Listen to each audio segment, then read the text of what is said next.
मी तोरसेकर. तुम्ही बघत आहात प्रतिपक्ष. मित्रांनो, कधी कधी हे परत परत सांगावं असं वाटतं की काही माणसं इतकी मूर्ख असतात की त्यांना कोणी मूर्ख बनवण्याची गरज नसते. किंबहुना अशी माणसं इतकी उतावळी असतात, कोणीतरी आपल्याला फसवलं पाहिजे, उल्लू बनवलं पाहिजे, यासाठी ते उतावळे असतात. कदाचित त्यांचा आनंद सुद्धा मूर्ख बनण्यात असतो. आणि म्हणून असेल ही माणसं हा उतावळेपणा सातत्याने करत असतात. प्रामुख्याने उबाठा शिवसेना हा पक्ष त्यामध्ये येतो. आणि राहुल गांधींच्या नेतृत्वाखालचा काँग्रेस पक्ष सुद्धा काहीसा असाच आहे. त्यांना उल्लू बनवण्याची गरज नसते. आणि कितीही तुम्ही टाळलं तरी ते तुमची पाठ सोडत नाही. त्यांना उल्लू बनवण्यासाठी ते स्वतः प्रयत्नशील असतात. तुम्हाला भरीला पाडतात आणि त्यांना उल्लू बनवून घेतात. आता हे मी का म्हणतोय, तर साधारण गेला महिनाभर किंवा जवळजवळ मला वाटते आता 2 महिने होत आले. दोन पवार एकत्र येणार, काका पुतणे एकत्र येणार, चुलत भाऊ एकत्र येणार, ठाकरे बंधू एकत्र येणार, ठाकरे ब्रँड वगैरे वगैरे वगैरे. हा जो हलकल्लोळ चालू आहे, तो कधी कधी मला असं वाटतं की या छापड्यामध्ये पवार कुटुंबीय असोत किंवा ठाकरे परिवार असो, या दोघांना घुसमटण्याचा डाव कोणीतरी ठरवून रचला आणि त्यासाठी संपूर्ण माध्यमांना कामाला लावले की काय. ज्या प्रकारे मीडियामध्ये ठाकरे ब्रँड वाचवण्याची जणू काही शर्यत चालू आहे. म्हणजे खुद्द राज ठाकरे आणि उद्धव ठाकरे यांना ठाकरे ब्रँडचं भवितव्य काय आहे याची फिकीर नाही. इतकी ती फिकीर माध्यमातल्या वेगवेगळ्या लोकांना आहे, जणू काय हे दोन ठाकरे एकत्र आले तर महाराष्ट्रात फार मोठा चमत्कार घडणार आहे. आणि दुसरीकडे अजितदादा आणि शरद पवार हे काका पुतणे एकत्र आले तरीही महाराष्ट्रात चमत्कार घडणार आहे. आता मला एक सांगा मित्रांनो, की ठाकरे ब्रँड आणि पवार ब्रँड हे दोघे इतके समर्थ होते, तर मग यापैकी कोणालाही गेल्या 50 वर्षाच्या 40 वर्षाच्या राजकारणामध्ये कधीही एकदा स्वबळावर महाराष्ट्रात बहुमत का आणता आलं नाही. अगदी बाळासाहेब ठाकरे हयात होते आणि स्वयंभूपणे एकट्याच्या बळावर राजकारण करत होते, तेव्हा सुद्धा त्यांना महाराष्ट्राच्या विधानसभेत विरोधी नेता होण्यापर्यंत मजल मारता आली नव्हती. आणि शरद पवारांना कधी स्वबळावर आपली वेगळी राजकारणातली चूल मांडली असताना सुद्धा स्वबळावर मुख्यमंत्री पदावर दावा करता आला नाही, मुख्यमंत्री पद मिळवता आलं नाही. मग असा प्रश्न होतो की मग ठाकरे ब्रँड म्हणजे काय आणि पवार ब्रँड म्हणजे काय. तर त्याचं कारण असं आहे की साधारण 5 वर्षापूर्वी सामनामध्ये संजय राऊत यांनी ठाकरे ब्रँड आणि पवार ब्रँड ही शब्द वापरले, ही भाषा वापरली होती. एका अग्रलेखात त्यांनी म्हटलं होतं की ठाकरे ब्रँड आणि पवार ब्रँड हे महाराष्ट्रातले दोन प्रमुख ब्रँड आहेत राजकारणातले. आणि त्यांना बाजूला केलं तर महाराष्ट्राचा ब्रँड शिल्लक उरत नाही. म्हणजे जणू काय ठाकरे ब्रँड आणि पवार ब्रँड म्हणजेच महाराष्ट्राचं मार्केट आहे राजकारणाचं. त्याच्या पलीकडे जाऊन महाराष्ट्राच्या राजकीय बाजारपेठेत काही विकलं जात नाही, काही खपवलं जात नाही, काही खरेदी करत नाही, असंच वाटतं. पण वस्तुस्थिती तशी आहे का? शिवसेना अखंड असताना किंवा पवार हे स्वबळावर स्वतंत्र राजकारण करत असताना वेळोवेळी कधीही या दोन ब्रँडना 25% मतं सुद्धा आपल्या पक्षाला स्वबळावर मिळवता आली नाहीत, की आघाडी करूनही मिळवता आली नाहीत. मग हा ब्रँड आला कुठून? आणि त्या ब्रँडसाठी सगळ्या मराठी माध्यमामध्ये आणि मग त्यांच्या आधारावर इतर इंग्लिश किंवा मराठी, इंग्लिश किंवा हिंदी माध्यमांमध्ये इतका सगळा गदारोळ कशाला चालू आहे. आणि मग अशी शंका येते की ज्यांच्याविषयी चर्चा चालू आहे ते पवार काका पुतणे किंवा ठाकरे चुलत बंधू, चकार शब्द सुद्धा आपण एकत्र कधी येणार, कसे येणार, काय येणार आणि त्यातून काय साध्य करणार याच्याविषयी बोलत नसताना माध्यमांनी हा सगळा हल्लकल्लोळ करण्याची गरज काय, की कोणी भलत्यानेच या दोघांची उरली सुरली अब्रूजी ब्रँड म्हणून काय आहे ती टिकवण्याची धडपड अपेशी करण्यासाठी माध्यमांना सुपारी दिली आहे का? ठाकरे आणि पवार या दोन्ही घराण्यांना किंवा परिवारांना उल्लू बनवण्यासाठी तुम्ही काहीतरी महान आहात, हरभऱ्याच्या झाडावर चढवणं. तुम्ही कुठल्याही मोठ्या दुकानात गेलात आणि तुम्ही असे सुखवस्तू दिसलात तर तिथला जो अतिशय चलाक सेल्समन असतो, विक्रेता, तो नाही नाही हे हे तुम्हाला काय हो, तुम्हाला असल्यावर तुम्हाला खास दाखवतो, विशेष आहे, आपल्याकडे एकदम विशेष गोष्ट आहे, स्पेशल आहे. आणि तुम्हाला ऑर्डिनरी कसं चालेल हो? तुमच्यासाठी खास असलं पाहिजे. असं करून तो तुम्हाला हरभऱ्याच्या झाडावर चढवतो आणि 2 रुपयाची वस्तू 5 रुपयात किंवा 50 रुपयाची वस्तू 70 रुपयात तुमच्या गळ्यात मारतो.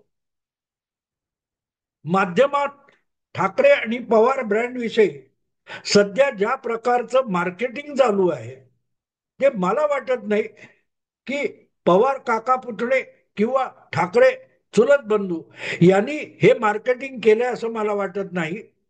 त्यांना आगामी महापालिका निवडणुकीत जी काही यश मिळण्याची शक्यता आहे ती मातीमोल करण्यासाठी या दोघांही परिवारांना हरभऱ्याच्या झाडावर चढवण्याचं कॉन्ट्रॅक्ट कदाचित भाजप किंवा महायुतीने मीडियाला दिलेला आहे. डेलिव्हरेटली आम्हाला शब्द शिव्या घाला, महायुतीला शिव्या घाला, फडणवीस किंवा एकनाथ शिंदे यांनाही शिव्या घाला, भाजपवर कारस्थान षडयंत्र असले आरोप करा, पण पवार असोत किंवा ठाकरे असोत यांना हरभऱ्याच्या झाडावर चढवा, हे काम जणू काय मीडियाला सोपवलेलं आहे असं वाटण्यासारखी परिस्थिती आहे. कारण त्या दिशेने एक पाऊल टाकलं गेलेलं 2 महिन्यात दिसलं नाही. पण दरम्यानच्या काळात राज्याचे मुख्यमंत्री आणि अत्यंत चतुर असलेले मुत्सद्दी राजकारणी देवेंद्र फडणवीस यांनी मात्र येऊ घातलेल्या महापालिका निवडणुका ज्या काही 4-6 महिन्यात होतील त्यामध्ये महायुती ही एक दिलाने एकत्र येऊन लढणार एवढंच यापूर्वी सांगून टाकलंय. आणि आता काल परवा झालेले जे आहे त्यात बातमी अशी आली की महायुतीचं ठरलं, पण काय ठरलं, कोणाला किती जागा दिल्या जाणार याविषयी कुठलीही माहिती समोर आलेली नाही. पण दरम्यानच्या काळात अजितदादा असोत, तुमचे देवेंद्र फडणवीस असोत किंवा एकनाथ शिंदे असोत, हे मात्र उरल्या सुरल्या ठाकरे पवार आणि काँग्रेस याच्यामधल्या चांगल्या कार्यकर्त्यांना, चांगल्या इच्छुकांना आपापल्या पक्षात ओढण्याचं काम जोरात करतायत, मोहीम चालवतायत, ऑपरेशन चालवतायत. टायगर काय, कमळ काय, ही जी काही वेगवेगळी ऑपरेशन्स असतात ती मात्र जोरदार चालू आहेत. आणि दुसरीकडे महाविकास आघाडी म्हणून जो काय प्रकार 2.5 वर्ष सत्तेत होता आणि गेली लोकसभा विधानसभा निवडणूक एकत्रित लढलेले जे 3 पक्ष गट होते त्यांच्या हालचाली काय चालू आहेत तर काहीच चालू नाही. काँग्रेस, शरद पवार गट राष्ट्रवादी आणि उद्धव ठाकरे गट शिवसेना या तिघांनी महापालिकेच्या तयारीसाठी एकही मीटिंग घेतल्याची कुठेही बातमी नाही. पण 2 ठाकरे बंधू एकत्र येणार याच्यावर मात्र उलगाल उलगाल उलगाल चालू आहे. काका पुतण्या एकत्र येणार याच्यावर मात्र चर्चेची घुराळं चालू आहेत. पण महाविकास आघाडी म्हणून जो काय प्रकार आहे ते लोक एकत्र यावेत, येतील किंवा चर्चा आहे, प्रयत्न चालू आहे याची एकही बातमी नाही. थोडक्यात महाविकास आघाडी म्हणून जे कोणी आहेत त्यांना पूर्णपणे गाफील ठेवण्याचं काम हे असल्या बातम्या, वावड्या आणि अफवा पसरून जोरदार चालू आहे. आणि मग त्यातून अल्टिमेटली महाविकास आघाडी, उबाठा शिवसेना किंवा पवार गटाचं नुकसान होणार असेल तर मग स्पष्ट होतं की त्यांना हरवण्याची इच्छा असलेल्यांनी या माध्यमांना कामाला लावले आणि वेळ आली तर आपल्यालाही शिव्या घालण्याची मोकळीक, ज्याला सुपारी दिली आहे त्याला मोकळीक दिलेली आहे. आणि म्हणून मग भाजप घाबरलाय, दोन ठाकरे बंधू एकत्र येणार म्हणून भाजप घाबरलेला आहे. काका पुतणे एकत्र आले तर काय काय चमत्कार घडतील. मग पवारांना भाजपत जायचंय का, सुप्रियाताई मंत्री होणार का, काय काय बघा कतार लागलेली आहे. आणि मग त्याच वेळेला मध्येच एक थोडक्यात बातमी येते की महायुतीचं ठरलंय. काय ठरलंय? भाजप, अजितदादा गट आणि शिंदे सेना यांचं नेमकं काय ठरलंय याचा कुठलाही तपशील बाहेर येत नाही.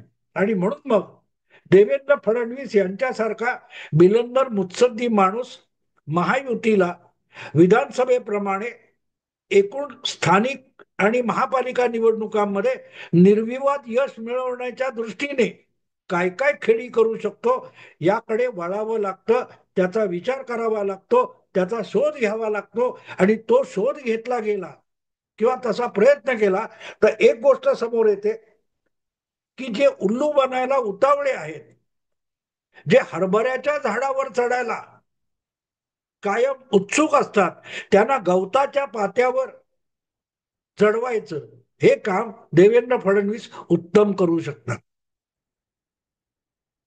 आणि म्हणून मग यांना गवताच्या पात्यावर उंच उंच हिमालय इतकं चढवायचं.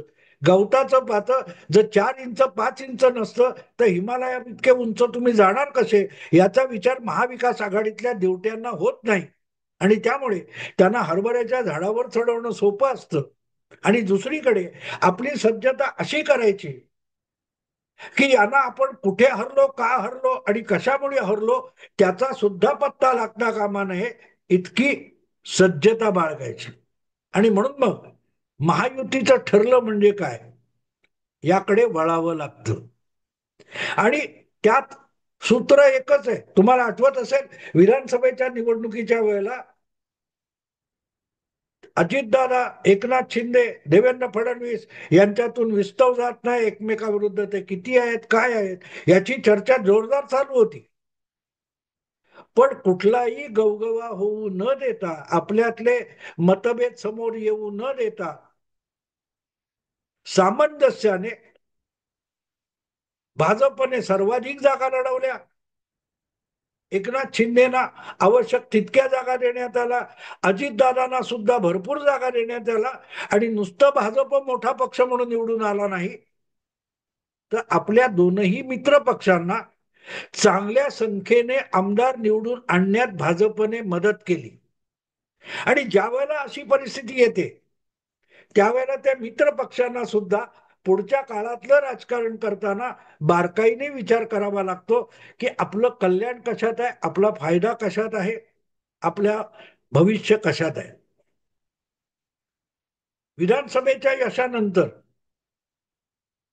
अजितदादा आणि एकनाथ शिंदे यांनी मनाशी पक्की खुणगाठ बांधलेली आहे की आपल्याला राजकारणातलं व्यक्तिगत नेतृत्वाचं भवितव्य आणि आपल्या पक्षाचं भविष्य महायुतीमध्ये आहे, भाजपच्या सोबत राहूनच आहे. जवळपास बहुमताचा हात लावण्यापर्यंत भाजप पोहोचला, तरीही भाजपने आपल्या दोनही मित्र पक्षांना पुरेशी सत्ता पद देण्यापर्यंत आणि त्यांना समाधानी करण्यापर्यंत सोशिकता आणि लवचिकता दाखवलेली आहे. आणि ही लवचिकता काँग्रेस किंवा उद्धव ठाकरे पक्षाकडून मिळण्याची शक्यता नाही, हे एकनाथ शिंदे ओळखतात, हे अजितदादा ओळखतात. आणि म्हणून जास्तीत जास्त जागा लढवण्यासाठी मागण्यापेक्षा कमीत कमी जागा लढवायच्या आणि अधिकाधिक निवडून आणायच्या, हेच विधानसभेला ठरलेलं होतं. महायुतीचं ठरलं म्हणजे काय हे जर समजून घ्यायचं असेल तर विधानसभा निवडणुकीपूर्वी महायुतीचं काय ठरलं होतंय बघा. आणि तुम्हाला दिसेल की काय 147 जागा भाजपने लढवल्या होत्या, त्यातल्या 132 निवडून आणल्या. आणि ज्या काय 15 जागी भाजपचे उमेदवार पराभूत झाले त्यापैकी एकालाही डिपॉझिट गमावण्याची नामुष्की आली नाही. दुसरीकडे अजितदादांचे 41 आणि एकनाथ शिंदे यांचे 57 आमदार निवडून आले. पण त्यांचे जे पराभूत झाले ते सुद्धा यशस्वीरित्या चांगली झुंज देऊन पराभूत झाले. डिपॉझिट गमावण्याची भयंकर नामुष्की त्या दोनही मित्र पक्षांकडे सुद्धा फार डिपॉझिट गमावण्याची पाळी आली नाही. आणि म्हणून ठरलं, महायुतीचं ठरलं म्हणजे काय याचा विचार डोक्यात येतो तेव्हा एक गोष्ट साधी होते की प्रत्येकाने उगाच जास्तीत जास्त जागा लढवण्याचा हट्ट धरू नये. महापालिका असो, जिल्हा परिषद असो, मुंबई महापालिका, ठाणे, पुणे, ज्या महापालिका असतील, जिल्हा तालुका पंचायती असतील, तिथे आपल्यालाच सर्वाधिक जागा पाहिजेत असा हट्ट महायुतीतल्या 3 पैकी कुठल्याही पक्षाने धरू नये. अधिकाधिक जागा आपल्या महायुती म्हणून निवडून येतील या दृष्टीने या निवडणुकीकडे बघितलं पाहिजे. हेच महायुतीचं ठरलेलं सूत्र किंवा तत्व आहे. 100 जागा लढवा, कमीत कमी 70 जागा निवडून आणा. 200 जागा घ्यायच्या आणि 40 जागा निवडून आणायच्या याचा अर्थ तुमच्या वाटेला आलेल्या 200 पैकी 160 जागा तुम्ही विरोधी पक्षांना बहाल करता. त्यामुळे 200 जागांचा हट्ट करू नका. 100 जागा घ्या, 100 जागा लढवा आणि त्यातल्या 70 जागा निवडून आणल्या तरी तुमच्या 40च्या ऐवजी 70 म्हणजे 30 जागा वाढतात. आणि तुमच्या मित्र पक्षांना उरलेल्या 100 मधल्या गेल्या असल्यामुळे त्यांच्या सुद्धा ज्या निवडून येतील तेवढ्या विरोधी पक्षाच्या कमी होतात आणि मित्र पक्षाच्या वाढतात. आणि हे जेव्हा मी सांगतोय तेव्हा 1.5 महिन्यापूर्वी देवेंद्र फडणवीसांनी केलेलं एक वक्तव्य मला आठवतं की मैत्रीपूर्ण लढती करू, जिथे शक्य नाही जागा वाटप तिथे एकमेकाच्या विरुद्ध उमेदवार उभे करू, पण एकमेकाविरुद्ध प्रचार नाही करायचा. आपल्याला निवडणुकीनंतर पालिकेतली, जिल्हा परिषदेतली सत्ता महायुती म्हणून राबवायची आहे, तर ती युतीची सत्ता राबवायची म्हणून एकत्र येण्यासाठी रस्ता मोकळा राहिला पाहिजे. म्हणून कोणालाही वाईटपणा येईल असा एकमेकाविरुद्ध दोषारोप करणं किंवा शिव्याशाप देणं या प्रकारचा प्रचार आणि लढती होता कामा नयेत. हे सूत्र देवेंद्र फडणवीसांनी महापालिका निवडणुकीसाठी, जिल्हा परिषदेसाठी 2 महिन्यापूर्वीच सांगून टाकलेलं आहे. आणि त्याचा अर्थ काय होतो हे समजून घ्या. एक गोष्ट साफ आहे की मुंबई महापालिकेमध्ये उद्धव ठाकरे यांच्या नेतृत्वाखालची शिवसेना एक जिन्सी उरलेली नाही, एक संघटना उरलेली नाही. 2 तुकडे झाले, शिंदे आणि ठाकरे. अशा वेळेला भाजप हा मूळ अखंड पक्ष राहिल्यामुळे ताकदवान आहे, पण तितकाच अखंड राहिलेला काँग्रेस पक्ष हा 2017 मध्ये नको तितका दुबळा होऊन गेला. युतीतले 2 पक्ष शिवसेना आणि भाजप 2017 मध्ये एकमेकाच्या विरुद्ध लढले, पण त्यांनी मुंबईच्या राजकारणाचा इतका स्पेस व्यापून टाकला, अवकाश व्यापून टाकला की काँग्रेस सारखा शिवसेनेला टक्कर देणारा पक्ष जवळजवळ नामशेष झाला. 27-28 नगरसेवकांपर्यंत खाली आला आणि शिवसेना भाजप 80 पेक्षा अधिक नगरसेवक निवडून आणू शकले. ठाण्यात तेच आहे. आणि म्हणून ज्या वेळेला निकालानंतर एकत्र येऊन सत्ता घ्यायची आहे हे सूत्र ठरले, महायुतीचं ठरले, याचा अर्थ असा होतो, की जिथे ज्या पक्षाची ताकद अधिक आहे, ज्या पक्षाची संख्याबळ अधिक निवडून येण्याची शक्यता आहे, तिथे तिथे तो पक्ष हा मोठा भाऊ असेल आणि उरलेल्या 2 पक्षांनी धाकटा भाऊ म्हणून एकत्र राहण्याचा प्रयत्न कर. उदाहरणार्थ ठाण्यामध्ये भाजप बलवान नाहीये, एकनाथ शिंदे यांचं बळ मोठं आहे, तर ठाणे महापालिकेच्या निवडणुकीत एकनाथ शिंदे हा थोरला भाऊ असेल, शिवसेना हा थोरला भाऊ असेल, भाजप हा धाकटा भाऊ असेल. पण मुंबईमध्ये फुटलेली शिवसेना, हा थोरला भाऊ होऊ शकत नाही. भाजप आमदार अधिक आहेत, नगरसेवक अधिक होते. तर मुंबईत भाजप हा मोठा पक्ष भाऊ असेल आणि एकनाथ शिंदेची शिवसेना हा धाकटा भाऊ असेल. तीच गोष्ट कल्याणमध्ये असेल, पुण्यामध्ये असेल, जिथे जिथे ज्या पक्षाचं बळ अधिक आहे. आजपर्यंतच्या गेल्या 4-5 निवडणुकांमध्ये ज्यांचं बळ वारंवार सिद्ध झालेलं आहे, तिथे तो मोठा भाऊ आणि उरलेल्यांनी धाकटा भाऊ म्हणून काम करायचं. जिल्हा परिषदेत तोच निकष असेल. तर ठरलं म्हणजे काय याचा विचार करा आणि मग कळतं की एक ठरलेलं आहे की आपण जागा वाटपामध्ये बऱ्याच ठिकाणी वादावादी होणार आहे. पण ती वादावादी झाली तरी ती टोकाला जाऊन एकमेकाचं शत्रू व्हायचं नाही. निकालानंतर एकत्र येता येईल इतक्या लेव्हलवर प्रतिस्पर्धा करायची आणि नंतर एकत्र यायचं.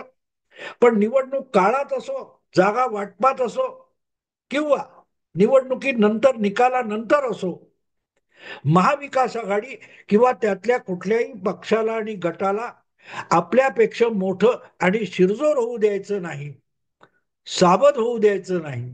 आणि शक्यतो पवार गट असेल, शरद पवार गट असेल किंवा उभाठा शिवसेना असेल, यांना गाफील करायचं. आणि काँग्रेसचं काय बोलायचं, काँग्रेस इतकी मरगळलेली आहे की गदागदा हलवलं तरी काँग्रेस जागी होणार नाहीये. तेव्हा महायुतीचं ठरलं म्हणजे काय याचं हे उत्तर आहे. आवडलं, लाईक करा, शेअर करा आणि प्रतिपक्षाला सबस्क्राईब करा. नमस्कार.